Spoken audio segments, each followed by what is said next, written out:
الله والله والله والله الله والله والله والله. الحمد لله وكفى وسلام على عباده الذين اصطفى اما بعد. اعوذ بالله من الشیطان الرجیم. بسم اللہ الرحمن الرحیم. وَاضْرِبْ لَهُمْ مَثَلَ الرَّجُلَيْنِ. آپ ان سے دو شخصوں کا حال بیان کیجئے. جَعَلْنَا لِأَحَدِهِمَا جَنَّتَيْنِ مِنْ أَعْنَابٍ. ان میں سے ایک کو ہم نے انگور کے دو باغ عطا کیے. وَحَفَفْنَاهُمَا بِنَخْلٍ. اور ان کو ہم نے کھجور کے درختوں سے گھیر دیا. وَجَعَلْنَا بَيْنَهُمَا زَرْعًا. اور ان دونوں کے درمیان ہم نے کھیتی بھی اگا دی. یعنی ایک بندے کے دو باغ تھے انگور کے، ان انگور کے دو باغوں کے درمیان کھیتی بھی تھی اور اس کے اطراف میں کھجوروں کے درخت بھی تھے. یہ سورہ کہف کا دوسرا قصہ ہے ایک بندے کا جس کے پاس دو باغ تھے.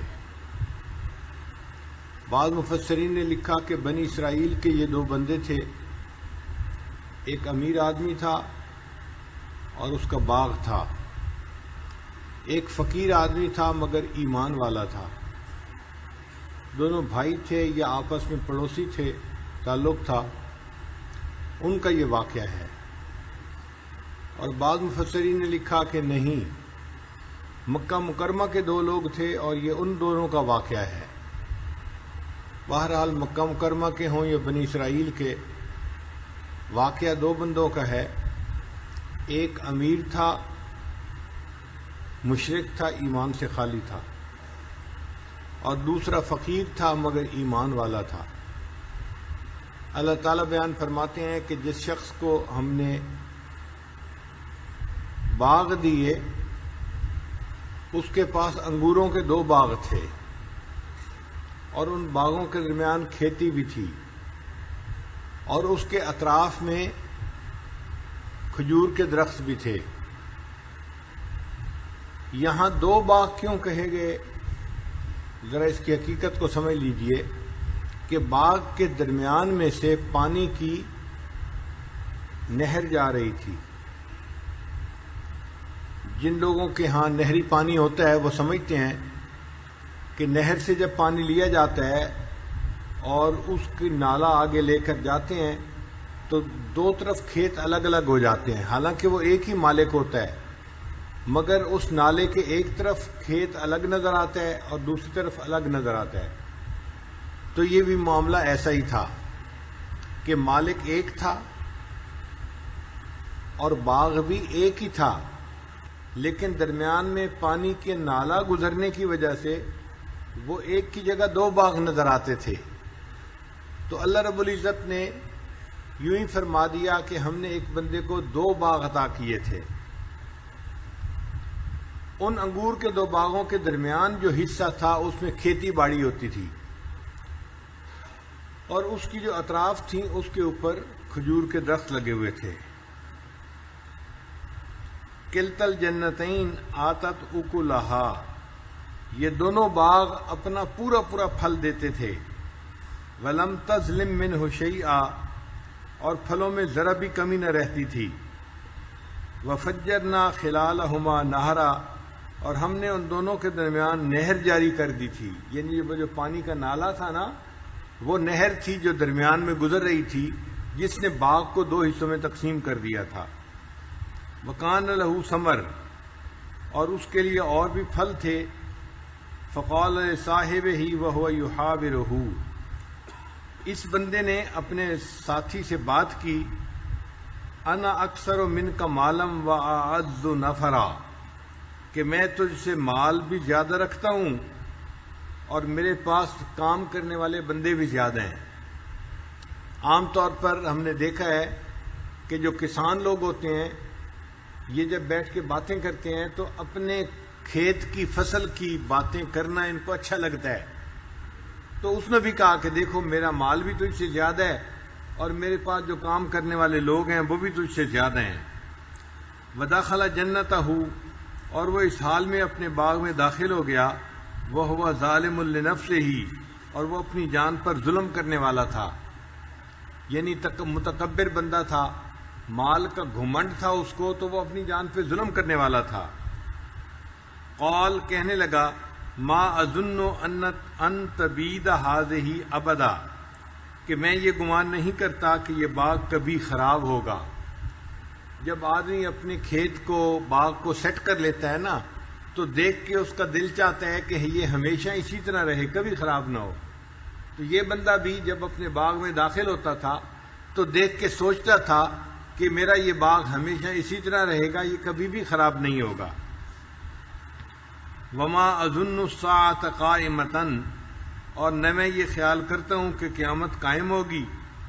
وَلَئِن رُدِدتُّ إِلَىٰ رَبِّي لَأَجِدَنَّ مِنْ خَيْرًا مِنْهَا مُنْقَلَبًا، اور اگر اپنے رب کی طرف لوٹا دیا گیا تو اس سے بہتر لوٹنے کی جگہ ضرور وہاں بھی پالوں گا.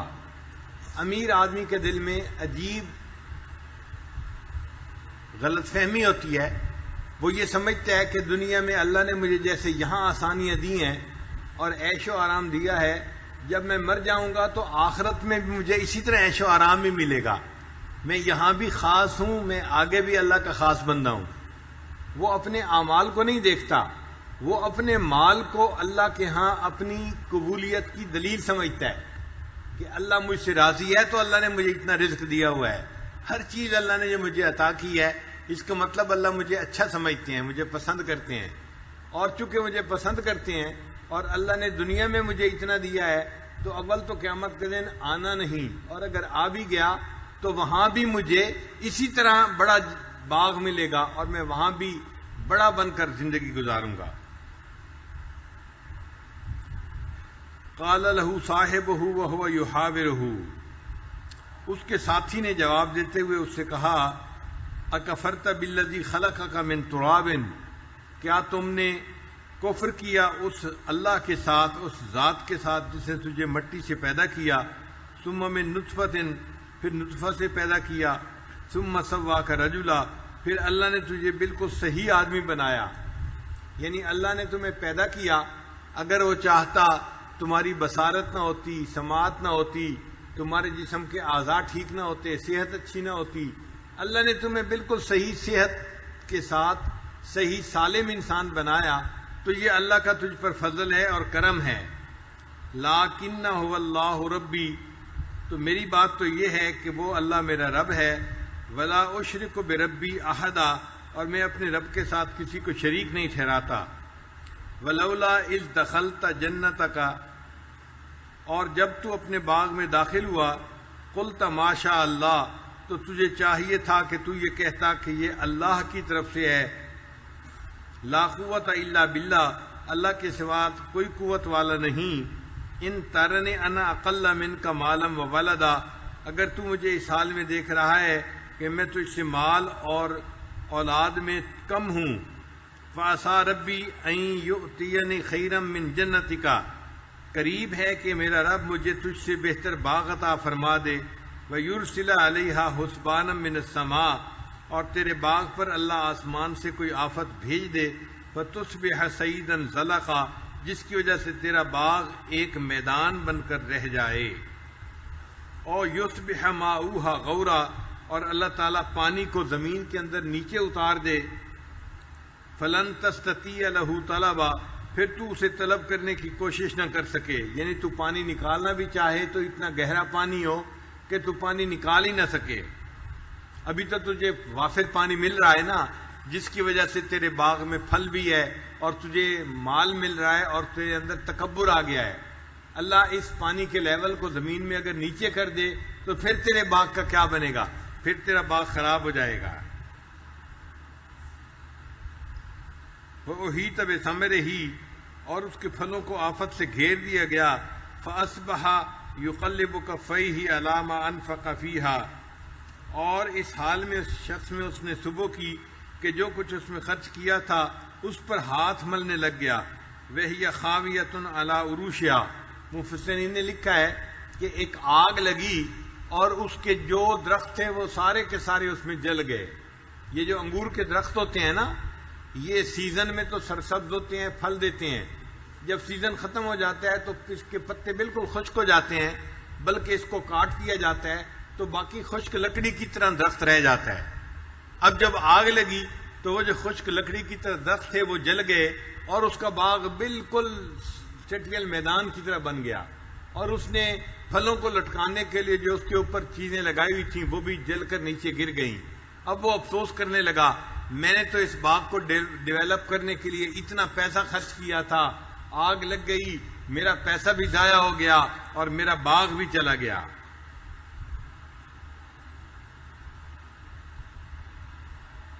وَيَقُولُ يَا لَيْتَنِي لَمْ أُشْرِكْ بِرَبِّي أَحَدًا، اور وہ کہہ رہا تھا کہ ہائے کاش میں اپنے رب کے ساتھ کسی کو شریک نہ ٹھہراتا، یعنی میں نے جو شرک کیا تو یہ برا کام کیا، اللہ نے مجھے میرے اس باغ سے محروم کر دیا۔ وَلَمْ تَكُنْ لَهُ فِئَةٌ يَنْصُرُونَهُ، اور اس کے لیے ایسا کوئی گروہ نہ تھا جو اس کی مدد کرتا، من دون اللہ، اللہ کے مقابلے میں، وَمَا كَانَ مُنْتَصِرًا، اور نہ وہ خود بدلہ لینے کے اوپر قادر تھا۔ یہ جو آیت مبارکہ ہے نا، یہ خاص معنی رکھتی ہے کہ اللہ تعالیٰ نے اس متکبر بندے کے باغ کو جلا دیا اور اس سے نعمت کو واپس لے لیا، اور فرمایا کہ جب ہم نے نعمت کو واپس لے لیا نہ کوئی اس کی مدد کرنے والا تھا اور نہ وہ کوئی بدلہ لے سکتا تھا۔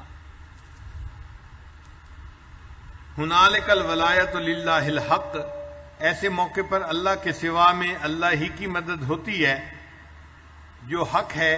ہوا خیر ثوابا و خیر عقبا، وہ بہتر ہے ثواب کے اعتبار سے اور بہتر ہے انجام کے اعتبار سے۔ یہ اس باغ والے کا قصہ ہے جو سورہ کہف کے اندر بیان کیا گیا۔ پھر اس کے ساتھ اللہ تعالیٰ دوبارہ انسان کو زندگی اور آدم علیہ الصلوۃ والسلام کے قصے کی طرف لے کے آتے ہیں۔ فرمایا وَاضْرِبْ لَهُم مَثَلَ الْحَيَاةِ الدُّنْيَا كَمَاءٍ أَنزَلْنَاهُ مِنَ السَّمَاءِ، اور آپ ان لوگوں سے دنیاوی زندگی کی حالت بیان کر دیجئے کہ یہ تو پانی ہے جو ہم نے آسمان سے اتارا، فاختلط بہ نبات الارض، پھر اس کے ذریعے زمین سے اگنے والی چیزیں خوب پیدا کیں، حشیما تذروہ الریاح، اور پھر وہ چیزیں جو تھیں وہ چورا چورا ہو کر رہ گیا، وکان اللہ علی کل شیء مقتدرا، جسے ہوائیں اڑا کر لے گئیں اور اللہ ہر چیز پر قادر ہے۔ المال والبنون زینت الحیات الدنیا، یہ آیت مبارکہ یہ بتا رہی ہے کہ دیکھو جس کو اس دنیا میں نعمت ملی ہے وہ اس نعمت کو اللہ کی طرف منسوب کرے۔ اگر اللہ کی طرف منسوب کرنے کے بجائے اپنی طرف منسوب کرے گا تو جو پروردگار نعمتیں دینا جانتا ہے وہ پروردگار نعمت واپس لینا بھی جانتا ہے، وہ واپس بھی نعمت لے لیتا ہے۔ اللہ نے اس بندے کو باغ دیا تھا، یہ تکبر کرنے لگ گیا، اللہ نے آگ لگا کے اس کے باغ کو جلا دیا اور راکھ جو تھی اس کو ہوا نے اڑا دیا، کچھ بھی اس کے پلے نہیں بچا۔ اب اس کا کوئی مددگار بھی نہیں اور وہ اللہ سے بدلہ بھی نہیں لے سکتا، چونکہ اللہ تو غالب ہے اپنے کام میں۔ تو اللہ فرماتے ہیں کہ یہ دنیا کی مثال تو پانی کی مانند ہے، پانی ہم اتارتے ہیں اور زمین کے اندر کھیتی ہو جاتی ہے، پھر وہ کھیتی خشک ہو جاتی ہے اور ہوا اس مٹی کو اڑا دیتی ہے۔ وَيَوْمَ نُسَيِّرُ الْجِبَالَ وَتَرَى الْأَرْضَ بَارِزَةً، اور جس دن ہم پہاڑوں کو چلا دیں گے اور اے مخاطب تو زمین کو دیکھے گا کہ وہ کھلا میدان ہے۔ وَحْشَرْنَاهُمْ، اور ہم ان سب کو جمع کر لیں گے، فَلَمْ نُغَادِرْ مِنْهُمْ أَحَدًا، سو ان میں سے کسی کو بھی نہ چھوڑیں گے۔ وَعُرِضُوا عَلَىٰ رَبِّكَ صَفًّا، اور وہ آپ کے رب پر صفیں بنائے ہوئے پیش کیے جائیں گے۔ لَقَدْ جِئْتُمُونَا كَمَا خَلَقْنَاكُمْ أَوَّلَ مَرَّةٍ، آج تم ہمارے پاس اسی حالت میں آئے ہو جیسا کہ ہم نے تمہیں پہلی بار پیدا کیا تھا۔ یعنی جب انسان پیدا ہوتا ہے نا تو ایک ایک بچہ دنیا میں آتا ہے، پیدا ہوتا رہتا ہے، ایک ایک بچہ دنیا میں پیدا ہوتا ہے اور دنیا میں آتا رہتا ہے۔ اسی طرح قیامت میں انسان صفیں بنائیں گے اور ایک ایک کر کے اپنے رب کے سامنے حساب کے لیے پیش ہوں گے۔ جئتمونا فرادا کما خلقناکم اول مرۃ، ایک ایک کر کے اللہ کے سامنے پیش ہوں گے اور اپنے کیے کا حساب دیں گے اللہ کے سامنے۔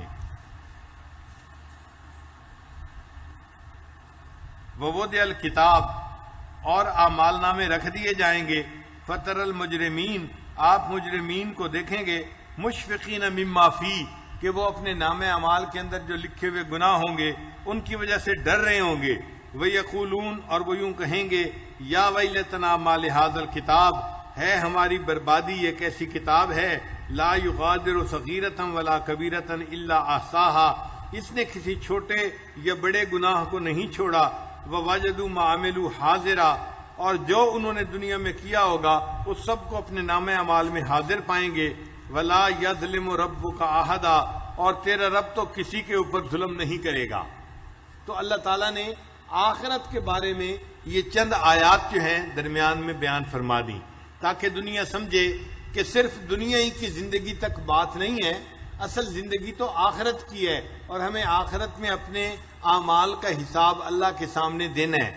پھر اللہ تعالیٰ فرماتے ہیں وَإِذْ قُلْنَا لِلْمَلَائِكَةِ اسْجُدُوا لِآدَمَ اور جب ہم نے فرشتوں سے کہا کہ تم آدم کو سجدہ کرو، فسجدوا ان سب نے سجدہ کر لیا، الا ابلیس مگر ابلیس نے نہ کیا، کان من الجن وہ جنوں میں سے تھا، ففسق عن امر ربی اس نے اپنے رب کی نافرمانی کی، افتتخذونہ وذریتہ اولیاء من دونی وہم لکم عدو پھر کیا تم مجھے چھوڑ کر اسے اور اس کی ذریت کو دوست بناتے ہو، یعنی اے انسانوں تم اللہ کو چھوڑ کر شیطان کو اور شیطان کی ذریت کو دوست بناتے ہو، حالانکہ وہ تو تمہارا دشمن ہے، بئس للظالمین بدلا یہ ظالموں کے لیے بہت برا بدل ہے، ما اشہدتم خلق السماوات والارض میں نے انہیں آسمانوں کے اور زمین کے پیدا کرنے کے وقت نہیں بلایا، ولا خلق انفسہم اور نہ ان کے پیدا کرنے کے وقت میں، وما کنت متخذ المضلین عضدا اور میں گمراہ کرنے والوں کو اپنا مددگار بنانے والا نہیں ہوں، وَيَوْمَ يَقُولُ نَادُوا شُرَكَائِيَ الَّذِينَ زَعَمْتُمْ اور اس دن کو یاد کرو جس دن اللہ فرمائے گا کہ تم انہیں بلاؤ جنہیں تم میرا شریک سمجھتے تھے، فَدَعَوْهُمْ پس وہ ان کو پکاریں گے، فَلَمْ يَسْتَجِيبُوا لَهُمْ اور وہ ان کے بت ان کے جو شرکاء ہوں گے ان کو جواب نہیں دیں گے، وَجَعَلْنَا بَيْنَهُمْ مَوْبِقًا اور ہم ان کے درمیان ایک آڑ بنا دیں گے، وَرَأَى الْمُجْرِمُونَ النَّارَ اور مجرم لوگوں کو ہم مجرم لوگ دوزخ کو دیکھیں گے، فَظَنُّوا پھر یقین کر لیں گے، أَنَّهُمْ مَوَاقِعُوهَا کہ وہ اس میں گرنے والے ہیں، وَلَمْ يَجِدُوا عَنْهَا مَصْرِفًا اور اس سے بچنے کی کوئی اور ان کے پاس راہ نہیں ہے، وَلَقَدْ صَرَّفْنَا فِي هَذَا الْقُرْآنِ لِلنَّاسِ مِنْ كُلِّ مَثَلٍ اور لوگوں کے لیے ہم نے اس قرآن میں طرح طرح کے عمدہ مضامین بیان کیے ہیں، وَكَانَ الْإِنسَانُ أَكْثَرَ شَيْءٍ جَدَلًا اور انسان جھگڑے میں بہت زیادہ بڑھ کر ہے، وَمَا مَنَعَ النَّاسَ أَن يُؤْمِنُوا اور ہدایت آ جانے کے بعد لوگوں کو ایمان لانے اور اپنے رب سے مغفرت طلب کرنے سے صرف اس بات نے روکا ہوا ہے، وَيَسْتَغْفِرُوا رَبَّهُمْ إِلَّا أَن تَأْتِيَهُمْ سُنَّةُ الْأَوَّلِينَ أَوْ يَأْتِيَهُمْ عَذَابُ قُبُلًا کہ ان کے ساتھ اگلے لوگوں جیسا معاملہ ہو جائے یا ان کے آمنے سامنے عذاب آ جائے، یعنی وہ ایمان اس لیے نہیں لاتے کہ یا تو وہ عذاب کے انتظار میں ہوتے ہیں یا وہ سمجھتے ہیں کہ جیسا پہلے لوگوں کے ساتھ معاملہ ہوا ایسا معاملہ ہمارے ساتھ بھی ہو، وَمَا نُرْسِلُ الْمُرْسَلِينَ إِلَّا مُبَشِّرِينَ وَمُنذِرِينَ اور ہم پیغمبروں کو صرف بشارت دینے والا اور ڈرانے والا ہی بنا کر بھیجتے رہے ہیں، وَيُجَادِلُ الَّذِينَ كَفَرُوا بِالْبَاطِلِ لِيُدْحِضُوا بِهِ الْحَقَّ اور جن لوگوں نے کفر اختیار کیا وہ باطل کے ذریعے جھگڑا کرتے ہیں، وَاتَّخِذُوا آیَاتِي وَمَا أُنذِرُوا هُزُوًا اور اس کے ذریعے حق کو ہٹا دیں اور لوگوں نے میری آیات کو اور جس چیز کے ان کو ڈرایا گیا مذاق کی چیز بنا رکھا ہے، یعنی لوگ شریعت کو مذاق بنا لیتے ہیں، انبیاء کرام کے ساتھ یہ لوگ جھگڑتے رہے اور اپنے غلط جو ہے موقف کے اوپر یہ لوگ ڈٹے رہے، وَمَنْ أَظْلَمُ مِمَّنْ ذُكِّرَ بِآيَاتِ رَبِّهِ اور اس سے بڑھ کر کون ظالم ہوگا جسے اس کے رب کی آیتوں کے ذریعے نصیحت کی گئی، فَأَعْرَضَ عَنْهَا اس نے اس سے روگردانی کی، وَنَسِيَ مَا قَدَّمَتْ يَدَاهُ اور جو کچھ اس نے آگے بھیجا ہے اسے بھول گیا، إِنَّا جَعَلْنَا عَلَىٰ قُلُوبِهِمْ أَكِنَّةً ہم نے ان کے دلوں پر اس کے سمجھنے کے لیے پردے ڈال دیے، أَن يَفْقَهُوهُ سمجھنے کے لیے، وفی آذانہم وقرا، اور ان کے کانوں کے اندر بھی ڈانٹ دے رکھی ہے۔ یعنی کچھ لوگ ایسے ہوتے ہیں جیسے ان کے کانوں کے اندر کچھ ڈال دیا گیا، ان کو خیر کی بات سنائی نہیں دیتی اور ان کے دلوں پہ پردہ آ جاتا ہے، اور اس پردے کی وجہ سے وہ حق بات کو سمجھنے سے قاصر ہوتے ہیں۔ وَإِن تَدْعُهُمْ إِلَى الْهُدَىٰ، اگر تو ان کو ہدایت کی طرف بلائیں، فَلَن يَهْتَدُوا إِذًا أَبَدًا، تو وہ ایسی حالت میں ہرگز ہدایت پر نہ آئیں گے۔ وَرَبُّكَ الْغَفُورُ ذُو الرَّحْمَةِ، اور آپ کا رب بہت مغفرت کرنے والا ہے۔ لَوْ يُؤَاخِذُهُم بِمَا كَسَبُوا، اگر وہ پکڑ کرتا ان لوگوں کے اعمال کی وجہ سے، لَعَجَّلَ لَهُمُ الْعَذَابَ، تو ان کے لیے جلد ہی عذاب بھیج دیتا۔ بل لہم موعد، لیکن ان کے لیے تو ٹھکانہ ہے، وقت ہے ایک عذاب آنے کا۔ لن یجدوا من دونہ موئلا، وتلک القری اہلکناہم، اور یہ وہ بستیاں ہیں جن کو ہم نے ہلاک کر دیا، لما ظلموا، کہ انہوں نے گناہ کیے، وجعلنا لمہلکہم موعدا، اور ہم نے ان کے ہلاک ہونے کے لیے وقت کو مقرر کر رکھا ہے۔ یعنی اس سے پہلے بھی ہم عذاب نہیں لاتے، اور جب وہ وقت آ جاتا ہے تو پھر عذاب آیا ہوا ٹلتا بھی نہیں ہے۔ یہ صاحب جنتین کا قصہ ہے جو اللہ رب العزت نے قرآن مجید میں بیان فرمایا۔ کل آپ سے اس پوری سورت کے بارے میں بتایا تھا کہ اس کا ایک لب لباب ہے۔ وہ لب لباب کیا تھا کہ اس میں اللہ تعالیٰ نے 5 قصے بیان فرمائے ہیں۔ کتنے قصے بیان فرمائے ہیں؟ 5 قصے۔ ان قصوں میں جو سب سے مرکزی قصہ ہے وہ حضرت آدم علیہ السلام کا اور ابلیس کا قصہ ہے، آدم و ابلیس کا قصہ۔ اس میں سے کچھ آج آیات بھی گزری جس میں جو ہے ابلیس کے بارے میں کچھ باتیں ہوئیں، تو یہ آدم و ابلیس کا قصہ یہ مرکزی قصہ ہے۔ اور اس سے پہلے 2 قصے تھے وہ عوام الناس کے قصے تھے۔ ان میں سے ایک قصہ تھا اصحاب کہف کا اور ایک قصہ تھا صاحب جنتین کا۔ ہم نے اصحاب کہف کا قصہ بھی پڑھ لیا اور صاحب جنتین کا قصہ بھی آپ پڑھ لیا۔ پھر اس کے بعد 2 قصے ہوں گے، وہ خواص کے قصے ہوں گے۔ ان میں سے ایک قصہ ہوگا حضرت موسیٰ علیہ السلام اور خضر علیہ السلام کا، جو قرآن مجید کے اندر بیان ہوا۔ یہ انشاءاللہ ہم کل پڑھیں گے۔ اور دوسرا قصہ جو خواص میں سے تھا وہ ایک بادشاہ کا ہوگا جس کا نام تھا سکندر ذوالقرنین۔ اس نے اللہ کی زمین پہ اللہ کے حکم کو نافذ کیا تھا۔ یہ قصہ بھی آئندہ بعد میں آئے گا۔ یہ 2 خواص کے قصے ہم بعد میں پڑھیں گے۔ تو گویا پوری سورت کا خلاصہ آپ 5 قصوں میں سمجھ سکتے ہیں۔ درمیانی قصہ کون سا تھا؟ آدم علیہ السلام تھا اور ابلیس کا۔ اور پہلے 2 قصے کون سے تھے؟ عوام الناس کے۔ ان میں سے ایک قصہ کس کا تھا؟ اصحاب کہف کا تھا، اور دوسرا کس کا تھا؟ صاحب جنتین کا تھا۔ اور بعد کے 2 قصے کن کے ہیں؟ خواص کے قصے ہیں۔ ان میں سے پہلے خواص میں سے کون تھے؟ حضرت موسیٰ علیہ السلام تھے، اور ایک بندہ تھا جس کو اللہ نے علم عطا کیا تھا، وہ خضر علیہ السلام تھے۔ اور دوسرے خاص بندے کون تھے؟ ایک بادشاہ گزرا ہے جس کا نام سکندر ذوالقرنین تھا، اور اس کو اللہ نے ہر چیز دنیا کی عطا کی تھی، اور وہ اللہ کی زمین پہ اللہ کا حکم نافذ کرنے والا تھا، اس لیے وہ خاص بندہ تھا۔ یہ 2 قصے آئندہ ہم پڑھیں گے۔ ابھی تک ہم نے صرف 2 قصے پڑھے ہیں، اور تیسرا قصہ آدم و ابلیس کا بھی آج کچھ ہم نے پڑھا ہے، باقی 2 قصے بعد میں پڑھیں گے۔ اب یہ تو لب لباب ہو گیا۔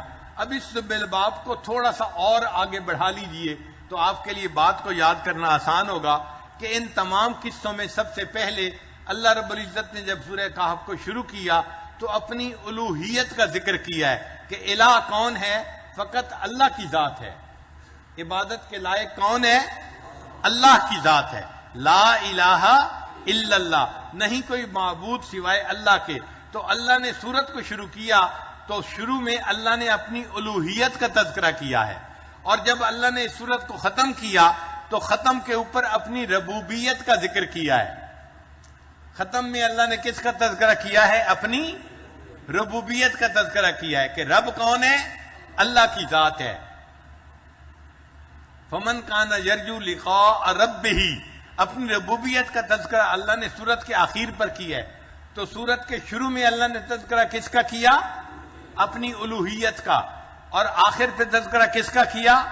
اپنی ربوبیت کا۔ اور ایک نقطہ اور بھی یاد رکھیں کہ سورت کے شروع میں اللہ نے اپنے پیارے حبیب صلی اللہ علیہ وسلم کا تذکرہ کیا، مگر ان کی ابدیت کا تذکرہ کیا ہے، ان کی ابدیت کا تذکرہ کیا ہے۔ الحمدللہ الذی انزل علی عبدہ الکتاب، تو عبد کا تذکرہ کیا ہے۔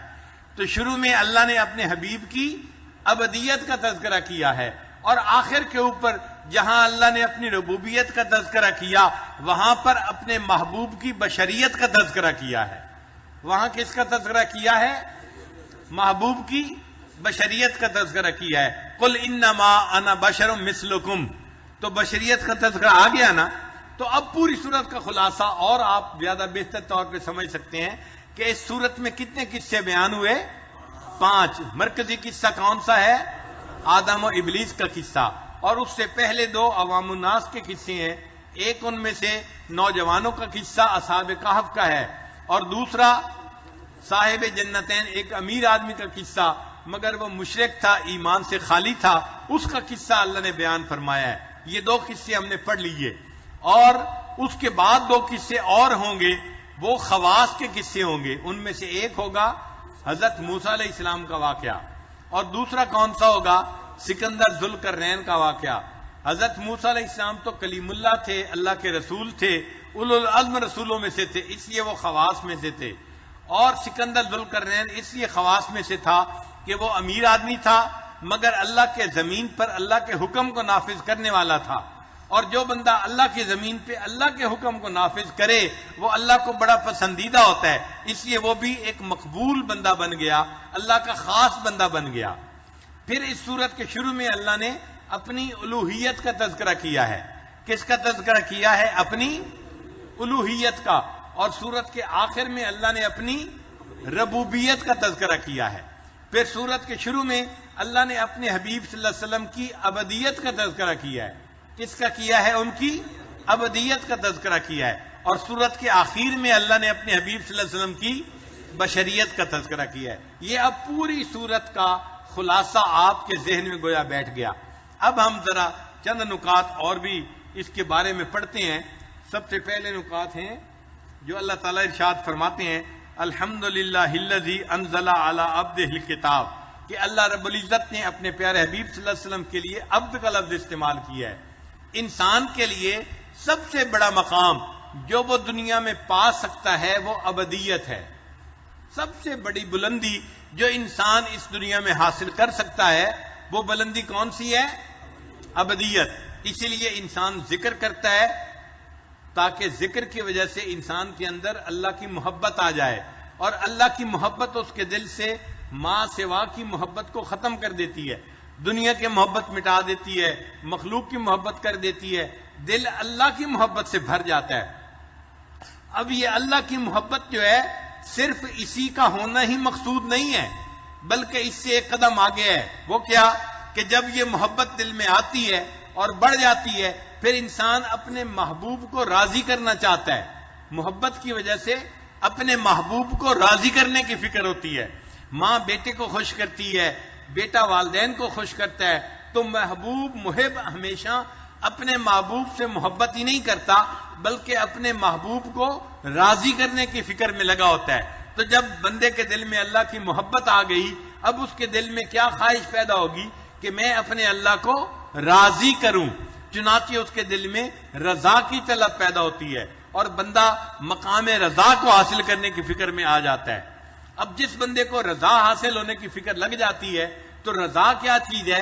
رضا ہے اللہ کی تقدیر کے اوپر راضی رہنا، اللہ اس کے اوپر شکر کے حالات بھیجے تو وہ اللہ کا شکر ادا کرے، اور اگر اللہ اس کے اوپر مشکل حالات بھیجے تو وہ صبر کرے۔ اس کو کہتے ہیں اللہ کی رضا پہ راضی رہنا، یعنی ہر حال میں بندہ اپنے رب سے راضی رہتا ہے۔ نبی علیہ الصلوۃ والسلام نے حدیث پاک میں فرمایا، الحمدللہ علی کل حال، میں اللہ سے ہر حال میں راضی ہوں۔ تو بندہ اپنے رب سے ہر حال میں راضی ہوتا ہے، خوشی میں بھی راضی ہوتا ہے اور غم میں بھی راضی ہوتا ہے۔ یہ مقام رضا کہلاتا ہے۔ یہ بڑا مقام ہے جو بندے کو دنیا میں حاصل ہو سکتا ہے، اور ایسا بندہ جس کو یہ مقام رضا حاصل ہو سکتا ہے وہ بندہ صحیح معنوں میں اللہ کا بندہ کہلاتا ہے، اس کو مقام ابدیت نصیب ہوتا ہے، اور یہ بندے کی معراج ہے جو دنیا میں اس کو حاصل ہو سکتی ہے۔ اور اللہ نے اپنے پیارے حبیب صلی اللہ علیہ وسلم کے لیے اس معراج والے لفظ کا نام استعمال کیا اور فرمایا الحمدللہ الذی انزل علی عبدہ الکتاب. تو عبد کا لفظ اللہ نے اپنے پیارے حبیب صلی اللہ علیہ وسلم کے لیے استعمال کیا. چنانچہ عبد کون ہوتا ہے؟ مفسرین نے لکھا العبد الذی لا یرا غیر سیدہ، کہ عبد وہ ہوتا ہے کہ جس کو اپنے آقا کے سوا کوئی نظر ہی نہیں آتا. غلام وہ ہوتا ہے جس کو اپنے آقا کے سوا کچھ نظر نہیں آتا، اس کی نظر میں بس اس کا آقا ہی سب کچھ ہوتا ہے. تو بندہ بھی وہ ہے کہ جس کو اللہ کے سوا کچھ نظر ہی نہیں آتا، اس بندے کی نظر میں سب کچھ اللہ ہی ہوتا ہے، اس لیے اس کے لیے عبد کا لفظ استعمال کیا. بعض مفسرین نے کہا العبد الذی لا ینازع سیدہ شیئا، کہ غلام وہ ہوتا ہے، بندہ وہ ہوتا ہے جو اپنے آقا سے کسی بات کے اندر اختلاف نہیں کرتا. یعنی غلام کیا اور اپنے آقا سے اختلاف کیسے کر سکتا ہے؟ غلام تو وہ ہوتا ہے جو ہر بات پہ لبیک کہنے والا ہو. اسی طرح بندہ بھی وہ ہے جو اپنے اللہ کے ہر حکم پر لبیک کہنے والا ہو. وہ اپنے اللہ کے کسی فیصلے کے اوپر اپنے دل میں غصہ نہیں کرتا، اپنے دل میں افسوس نہیں کرتا، شکوہ نہیں کرتا، بلکہ اللہ کے ہر حکم پر ہر حال میں اپنے اللہ سے راضی رہتا ہے. بعض مفسرین نے کہا کہ حقیقت العبد هو المتخلق باخلاق سیدہ، عبد وہ ہوتا ہے جو اپنے آقا کے اخلاق سے متعین یعنی متخلق ہو. یعنی غلام تو وہ ہوتا ہے نا کہ جو اس کے آقا کی عادات ہوں ان کو وہ اپنائے، وہ غلام کہلائے گا. یہ تو نہیں ہو سکتا نا کہ آقا نیک ہو اور غلام برا ہو، آقا نرم مزاج ہو غلام سخت مزاج ہو، یہ کیسے ہو سکتا ہے؟ غلام وہ ہوتا ہے کہ جس کی طبیعت اپنے مالک کی طبیعت کے مطابق ڈھل جائے، وہ غلام ہوتا ہے. لہذا بندہ بھی وہ ہوتا ہے کہ جس کے اندر اللہ کے خلق پیدا ہو جائیں. اس لیے حدیث پاک میں فرمایا گیا تخلقوا باخلاق اللہ، تم اپنے آپ کو اللہ کے اخلاق سے مزین کر لو.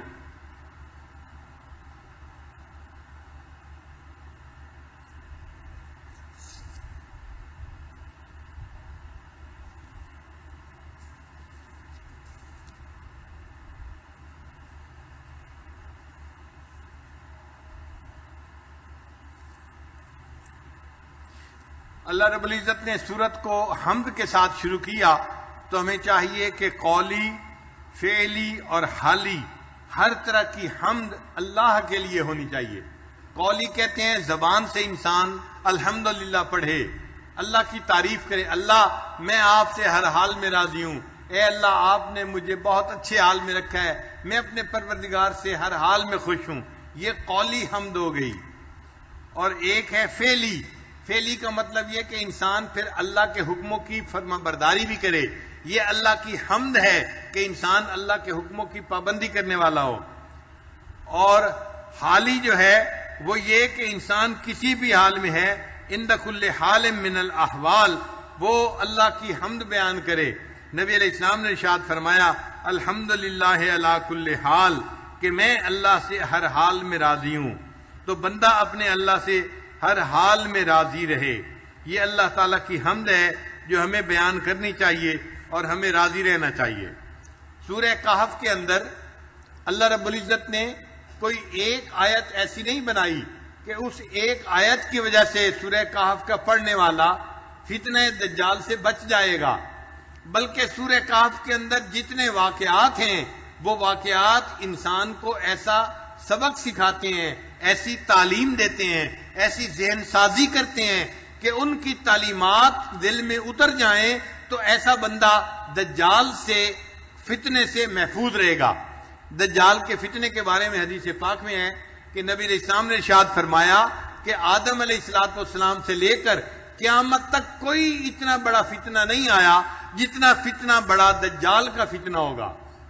صحابہ کرام کہتے ہیں ہم اتنا ڈرتے تھے دجال کے فتنے سے کہ اگر کوئی بندہ قضائے حاجت کے لیے درختوں کی اوٹ میں جاتا تھا تو جب درختوں سے نکل کر واپس آتا تھا تو وہ ڈر رہا ہوتا تھا ایسا نہ ہو میں واپس جاؤں اور دجال آ چکا ہو. اتنا ڈرتے تھے دجال کے آنے سے.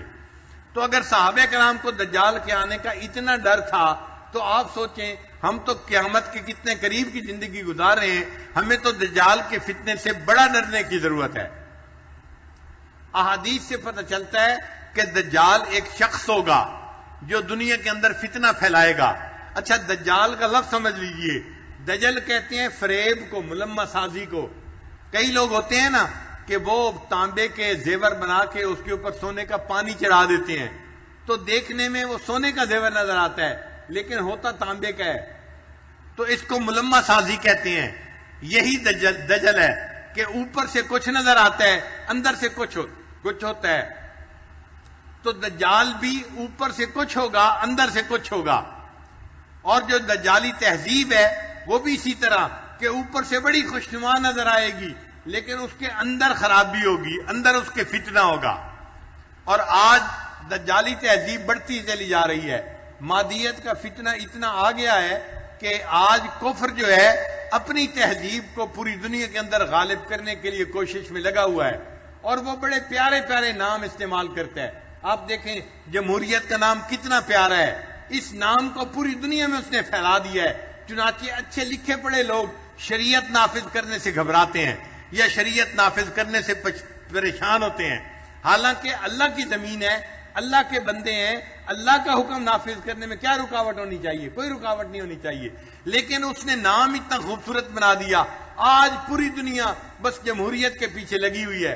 ٹھیک ہے، ہمارے ملک میں بھی جمہوریت ہے، ہم بھی اسی نظام کے تحت زندگی گزار رہے ہیں، مگر اس نے اس کو اتنا خوشنما بنا دیا کہ اس کے علاوہ دوسرے بندے کو کچھ نظر ہی نہیں آتا۔ قرآن مجید میں ہے اگر تم زمین میں اکثریت کی پیروی کرنے لگ جاؤ گے تو یہ تمہیں گمراہ کر دیں گے، قرآن مجید کی آیت ہے۔ تو اکثریت جو کہتی ہے وہی کر لو، اگر ہم اس کو زندگی کا اصول بنا لیں تو ہم تو دین کے اوپر نہیں رہ سکتے، دین سے دور چلے جائیں گے۔ آج تو ملکوں کی اکثریت فیصلہ کر رہی ہے کہ مرد سے شادی کر رہا ہے، بتاؤ یہ بے وقوفی کے قانون ہیں یا نہیں؟ یہ جہالت کے قوانین ہیں نا یا نہیں؟ لیکن بڑے بڑے ملکوں میں یہ قوانین آج اسمبلیوں میں پاس ہو رہے ہیں۔ تو یہ جو دجالی فتنہ ہوگا نا، یہ اوپر سے بڑا خوبصورت نظر آئے گا مگر اندر اس کے خرابی ہوگی۔ اور آج اوپر سے واقعی یہ چیزیں بڑی خوبصورت نظر آتی ہیں، انسان سمجھتا ہے کہ جی دنیا میں ترقی ہو گئی ہے اور ہمیں بھی ترقی یافتہ بن جانا چاہیے، لہذا ان کو دیندار لوگ اچھے نہیں لگتے۔ سب سے پہلے دین بیزاری ان کے اندر آ جاتی ہے، اور آج آپ دنیا میں دیکھ رہے ہیں کہ پوری دنیا کے اندر اس وقت دین بیزاری کی کیفیت ہے، وہ دین کا نام سننا ہی پسند نہیں کرتے، حالانکہ دیندار لوگ اچھے لوگ ہوتے ہیں، اچھے اخلاق والے ہوتے ہیں، حقوق اللہ اور حقوق العباد دونوں کو پورا کرنے والے لوگ ہوتے ہیں، مگر ان کو دین کا نام ہی اچھا نہیں لگتا، دین والوں کی شکل ہی اچھی نہیں لگتی۔ اس لیے آپ دیکھیں جو دنیا کے لکھے پڑھے لوگ ہیں، آج یہ کسی دیندار کو دیکھ لیتے ہیں تو ان کے دلوں کے اندر انقباض آ جاتا ہے، ان کو محسوس ہوتا ہے پتہ نہیں یہ کہاں سے جنگل کی بلا اٹھ کے آ گئی ہے۔ یہ ان کی غلط فہمی ہے اور ان کی گمراہی ہے کہ وہ دین سے دور ہوتے چلے جا رہے ہیں اور دین کی بجائے مادیت کو زندگی کا مقصد بناتے چلے جا رہے ہیں۔ یہ جو مادیت پرستی ہے یہی دجالی فتنہ ہے جو آج کے دور میں بڑھتا ہی چلا جا رہا ہے۔ آپ دیکھیں آج کے دور میں انسان اسی دنیا کی زندگی کو اپنا سب کچھ سمجھنے لگ گیا ہے، اسی دنیا کی زندگی کو اپنی زندگی کا مقصد سمجھنے لگ گیا ہے۔ جس بندے کو دیکھو اس کا دل چاہتا ہے گھر ایسا ہو، گاڑی ایسی ہو، بچے ایسے ہو، تعلیم ایسی ہو، کاروبار ایسا ہو، جو ہو یہی ہو، اور آخرت ذہن سے نکلتی جا رہی ہے، آخرت کو بھولتا ہی جا رہا ہے۔ یہی دجالی فتنہ ہے کہ انسان آخرت کو بھول جائے گا اور دنیا کی زندگی کو اپنا سب کچھ سمجھنا شروع کر دے گا۔ اس کے اوپر جو ہے ہمارے بعض اکابرین نے کتابیں بھی لکھی ہیں۔ مادیت اور ایمان کا یہ مقابلہ ہے جو آج کے دور میں ہو رہا ہے۔ ایک طرف ایمان والے ہیں جو اپنی آخرت کو بنانے کی فکر میں لگے ہوئے ہیں، جو دین کی محنت کی فکر میں لگے ہوئے ہیں، جو مدارس چلا رہے ہیں، دین کی دعوت کا کام کر رہے ہیں، جو اللہ کے بندوں کو اللہ کی طرف بلا رہے ہیں، یہ ایمان کی محنت کرنے والے لوگ ہیں۔ اور دوسری طرف وہ لوگ ہیں جو اسی دنیا کے ریسورسز کو بڑھانے کے لیے اور زیادہ پیسہ کمانے کی محنت میں لگے ہوئے ہیں، اور وہ چاہتے ہیں کہ بس دنیا کی زندگی خوشنما ہونی چاہیے۔ دنیا کے اندر اچھے شہر ہوں، اچھی بلڈنگز ہوں، ڈیولپڈ ایریا ہونا چاہیے، کھانا پینا اچھا ہونا چاہیے، دنیا کی زندگی اچھی ہونی چاہیے. تو یوں لگتا ہے کہ آج کے دور میں ایمان اور مادیت کی ایک جنگ ہے جو چل رہی ہے. ایک طرف ایمان والے ہیں اور دوسری طرف مادیت پرست لوگ ہیں جو فقط دنیا ہی کے پیچھے لگے ہوئے ہیں. انہوں نے مال کمانا ہوتا ہے، حلال اور حرام سے ان کو کوئی واسطہ نہیں ہوتا، حلال اور حرام کا ان کے ذہن میں کوئی تصور ہی نہیں ہوتا، بس مال کمانا ہوتا ہے.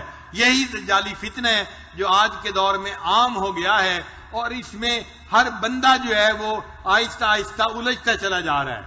اب اس فتنے سے کون بچے گا؟ جو بندہ ایمان کے اوپر ڈٹا رہے گا، جو بچہ ایمان کے اوپر جمع رہے گا. اب ایمان کے اوپر جمنے کے لیے بندے کو اپنا ایمان بچانا پڑتا ہے، اور اس کو کئی مرتبہ کہف کے اندر جانا پڑتا ہے. جیسے نوجوانوں نے اپنے ایمان کو بچانے کے لیے کیا کیا تھا، وہ کہاں چلے گئے تھے؟ کہف میں چلے گئے تھے. آج کے دور میں بھی ایمان بچانے کے لیے بندے کو کسی کہف کے اندر داخل ہونا پڑے گا. توجہ سے بات سنیے گا. آج کے زمانے میں 5 کہف ہیں. آج کے زمانے میں کتنے کہف ہیں؟ 5 کہف ہیں. اگر ان کہف میں بندہ داخل ہو جائے تو وہ زمانے کے یہ جو رواج کے رسم و رواج کے فتنے ہیں ان سے بچ سکتا ہے. ان میں سے پہلا کہف جو ہے وہ مدارس کا کہف ہے. پہلا کہف کون سا ہے؟ مدارس کا کہف. جو بچہ مدرسے میں آ جاتا ہے، آپ غور کریں گے، اس کا ایمان محفوظ ہو جاتا ہے، اس کے اعمال محفوظ ہو جاتے ہیں، اس کی آخرت محفوظ ہو جاتی ہے، اس کا دین محفوظ ہو جاتا ہے. دنیا کی یہ نئی نئی ترقی اس بندے کو نہیں لبھا سکتی، اس بندے کو شیطانی راستے پہ نہیں چلا سکتی. یہ بندہ مدرسے کی برکت کی وجہ سے اپنے دین کے اوپر جمع ہوتا ہے، اور اس نے اپنے دانتوں کے ساتھ مضبوطی سے شریعت کو پکڑا ہوا ہوتا ہے. تو مدرسہ اس کے لیے کہف بن جاتا ہے. مدرسہ اس کے لیے کیا بن گیا؟ کہف بن گیا. اس کا ایمان بچ گیا. دوسرا کہف آج کے دور میں اللہ والوں کی خانقاہیں ہیں. جو لوگ اللہ والوں کے ساتھ بیعت ہو جاتے ہیں، نسبت کو جوڑ لیتے ہیں، وہ بھی ایک کہف میں داخل ہو جاتے ہیں. ہم نے دیکھا ہے وہ دفتروں میں کام کرنے والے ہیں، فیکٹریوں میں کام کرنے والے ہیں، مگر ان کے اندر دینداری آ جاتی ہے. وہ رسم و رواج کی طرف نہیں جاتے، وہ زمانے کی جو ہے فتنے فساد کی طرف نہیں جاتے، بلکہ اللہ کی محبت کی طرف بڑھتے ہیں اور دین کی زندگی گزارتے ہیں. ان کا بھی ایمان محفوظ ہو جاتا ہے اللہ اللہ کرنے کی برکت کی وجہ سے. تو یہ اللہ والوں کی خانقاہیں بھی آج کے دور میں ایک کہف کی مانند ہیں. ایک تیسرا کہف آج کے دور میں دعوت و تبلیغ کا کام ہے، جس کو ہم تبلیغی جماعت کہتے ہیں. یہ بھی کہف کی مانند ہے. ہم نے دیکھا ہے جو نوجوان جماعت میں جانا شروع کر دیتا ہے، سروزہ لگا لیتا ہے، چلہ لگا لیتا ہے یا 3 چلے لگا لیتا ہے، وہ بھی دین کے اندر آ جاتا ہے، اس کی زندگی میں بھی دین آ جاتا ہے. وہ کاروباری ہو، وہ دکاندار ہو، وہ سبزی فروش ہو، یا وہ کسی فیکٹری میں کام کرنے والا مزدور ہو، لیکن جماعت میں جانے کی برکت سے دین اس کا اوڑھنا بچھونا بن جاتا ہے. اس کی اپنی زندگی بھی دین والی بن جاتی ہے، اور اس کے گھر کے بیوی بچے بھی دین والے بن جاتے ہیں. تو اس بندے کا دین بھی گویا تبلیغ میں آنے کی وجہ سے محفوظ ہو گیا. یہ تبلیغ اس کے لیے کیا بن گئی؟ کہف بن گیا. تو مدارس بھی کہف ہیں، خانقاہیں بھی کہف ہیں، اور دعوت و تبلیغ کا کام بھی کہف ہے. یہ کہف ہیں. اور ایک چوتھا کہف ہے، وہ قرآن مجید ہے. جو بندہ قرآن مجید کے ساتھ تچھی ہو جاتا ہے، قرآن مجید کو پڑھنا، سیکھنا، سمجھنا شروع کر دیتا ہے، تو قرآن مجید اس بندے کے دین کا محافظ بن جاتا ہے. تو قرآن مجید بھی کہف کی مانند ہے. آپ غور کریں، جو نوجوان مسجدوں میں درس قرآن ہوتا ہے ان میں جڑ جاتے ہیں اور درس قرآن روزانہ اٹینڈ کرتے ہیں، ان لوگوں کا دین محفوظ ہو جاتا ہے. حالانکہ وہ یونیورسٹیوں میں پڑھنے والے ہوتے ہیں، وہ کام کرنے والے ہوتے ہیں، بازاروں میں بیٹھنے والے ہوتے ہیں، لیکن درس قرآن کی وجہ سے ان کی زندگی محفوظ ہو جاتی ہے. عورتوں میں ہم نے اس کا اثر زیادہ دیکھا ہے. آج کے دور میں اگر آپ دیکھیں تو ہمارے ملک میں ہزاروں جگہوں پر درس قرآن، دورہ قرآن کے نام پر مستورات قرآن مجید کا ترجمہ پڑھا رہی ہوتی ہیں، اور بہت ساری آنٹیاں، نوجوان یونیورسٹی کی بچیاں جا رہی ہوتی ہیں اور پورا رمضان وہ درس قرآن سن کر گزارتی ہیں. ان عورتوں کا بھی ایمان محفوظ ہو جاتا ہے، دین محفوظ ہو جاتا ہے. قرآن ان کے لیے کہف بن جاتا ہے. قرآن نے ان کے ایمان کو بچا لیا زمانے کے فتنوں سے۔ اور 5واں کہف مکہ اور مدینہ ہے۔ جو بندہ آج کے دور میں مکہ اور مدینہ میں پہنچ جاتا ہے وہ بھی دجال کے فتنے سے بچ جاتا ہے۔ حدیث پاک سے ثابت ہے، نبی علیہ السلام نے ارشاد فرمایا دجال پوری دنیا کے اندر جائے گا اور اپنے فتنے کو پھیلائے گا، لیکن مکہ اور مدینہ کے اندر داخل نہیں ہو سکے گا۔ تو چونکہ حدیث پاک سے ثابت ہے کہ دجال مکہ اور مدینہ میں داخل نہیں ہو سکے گا، اس لیے مکہ اور مدینہ بھی کہف کی مانند ہو گئے۔ جو وہاں چلا جائے گا وہ دجال کے فتنے سے محفوظ ہو جائے گا۔ تو کتنے کہف دنیا کے اندر ہوئے؟ 5 کہف ہوئے۔ ایک کہف کون سا ہوا؟ مدرسے کے ساتھ جڑ جانا۔ چنانچہ آج کے دور میں یونیورسٹی کی بچیاں، کالج کی بچیاں، میڈیکل ڈاکٹر بچیاں جو مدارس کے ساتھ جڑ جاتی ہیں، وفاق کا نظام پڑھنا شروع کر دیتی ہیں، وہ ڈاکٹر بچیاں ہوتی ہیں مگر ان کی تہجد قضا نہیں ہوتی، ان کی نماز قضا نہیں ہوتی، وہ پردے دار، وہ بہت ہی زیادہ پاک دامن بچیاں بن جاتی ہیں۔ ان کی زندگی کے حالات پڑھتے ہیں تو حیران ہوتے ہیں کہ پہلے وقت میں تو بڑی بڑی جو ہے ولیہ عورتیں بھی ایسی زندگی نہیں گزارتی تھیں جیسی زندگی یہ نیک آج کی بچیاں گزار رہی ہیں۔ تو ان کے لیے یہ مدرسہ ایک کہف بن جاتا ہے جو ان کے ایمان کو بچا لیتا ہے۔ اور دوسرا کہف کون سا ہے؟ خانقاہ، اللہ والوں کی خانقاہیں جہاں بھی ہیں، یہ خانقاہیں بندے کو اللہ سے جوڑتی ہیں، اللہ کے ذکر سے جوڑ دیتی ہیں۔ ایسے لوگ رسم و رواج میں نہیں پڑتے بلکہ انقطاع عن المخلوق حاصل کرتے ہیں اور ترک دنیا کرتے ہیں، اور ذکر کی کثرت کی وجہ سے یہ اللہ کی طرف بھاگتے ہیں، ففروا الی اللہ کا مصداق بن جاتے ہیں۔ ان کا بھی ایمان محفوظ ہوتا ہے۔ اس لیے یہ خانقاہیں